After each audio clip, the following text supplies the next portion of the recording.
Pada binary search tree terdapat 3 operasi yang dapat dilakukan, yaitu find, insert, dan remove.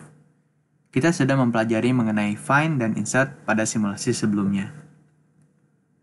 Pada sesi ini, kita juga mempelajari mengenai remove. Pada operasi delete dan remove di binary search tree terdapat 3 kasus yang perlu diperhatikan. Kasus pertama adalah jika node yang ingin dihapus adalah leaf, yaitu node yang tidak memiliki anak. Nah, jika kasusnya seperti ini, seperti node 10 ini, maka cukup delete node tersebut. Kasus kedua adalah jika node yang ingin dihapus adalah node yang memiliki satu anak.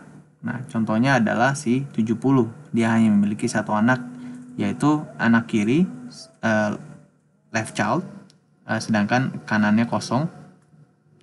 Nah, jika kasus seperti ini, maka delete 70-nya. Lalu setelah itu connect si 60 ke parent-nya.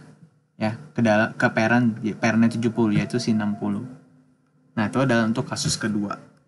Untuk kasus yang ketiga, node ini memiliki 2 anak. Nah, jika seperti ini, contohnya adalah si 50 nih. 50 ini, node 50 ini memiliki 2 anak. Anak kirinya 30, node 30, dan anak kanan adalah node 70. Nah, jika seperti ini, kita bisa memilih 2 pilihan. Pertama, untuk menggantikan si 50. Pertama adalah mencari anak paling kanan dari si left subtree-nya. Jadi, anak paling kanan dari left subtree, kalau kita lihat, 50, left subtree-nya adalah 30. Anak paling kanannya adalah 40. Nah, inilah yang akan menjadi calon pengganti si 50. Itu pilihan pertama. Pilihan kedua adalah kita bisa mencari anak paling kiri dari right subtree. Oleh karena itu, right subtree-nya adalah 70. Nah, anak paling kirinya di sini adalah 60. Nah, si 60 ini akan menjadi calon pengganti si 50. Jika kita memilih alternatif kedua. Gitu. Nah, proses ini dilakukan secara rekursif karena pada saat hal yang dilakukan bisa saja ada anak-anak dari si 40 dan 60 yang harus diperbaiki secara rekursif.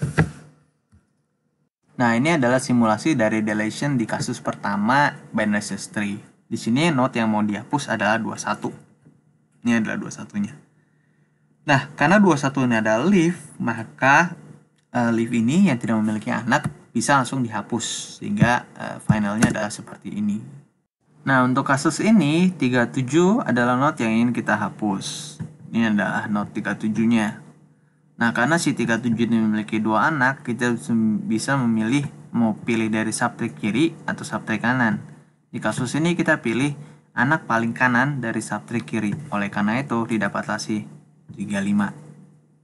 Nah, karena 35 ini adalah calon pengganti 37, maka node 37-nya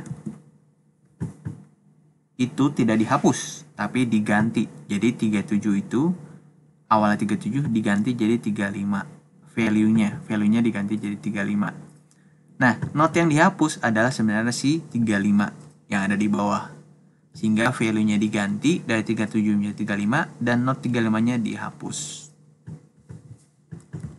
Nah, ini adalah kasus yang menarik. Di kasus ini terjadi rekursif dan juga terjadi deletion kasus 2 dan kasus 3. Nah, awalnya yang dihapus adalah angka 30. Nah, node 30 ini memiliki 2 subtree, yaitu subtree kiri dan subtree kanan. Jadi punya 2 anak. Nah, anak ini yang dipilih adalah subtree yang kiri, yaitu anak yang paling kanan. Nah, oleh karena itu kita dapat si 26. Nah, sesuai konsep sebelumnya, 30 akan diganti jadi 26. Dan 26 ini akan dihapus. Nah, tapi ternyata di bawahnya masih ada anak lagi. Oleh karena itu, muncullah kasus kedua. Jadi terjadi rekursif. Walaupun kasus ketiga sudah selesai dilakukan, tapi kasus kedua dilakukan lagi di bawahnya. Oleh karena itu, 19 akan di-move subtree-nya menjadi anak dari si 15. Sehingga dia jadi kayak gini lah, kurang lebih. Ya, kayak gini. Nah, hasilnya adalah seperti ini. 26 menjadi pengganti si 30 dan 19-nya tadi menggantikan parent-nya. Jadi dia mengambil posisi parentnya dihubungkan menjadi dengan si Note 15.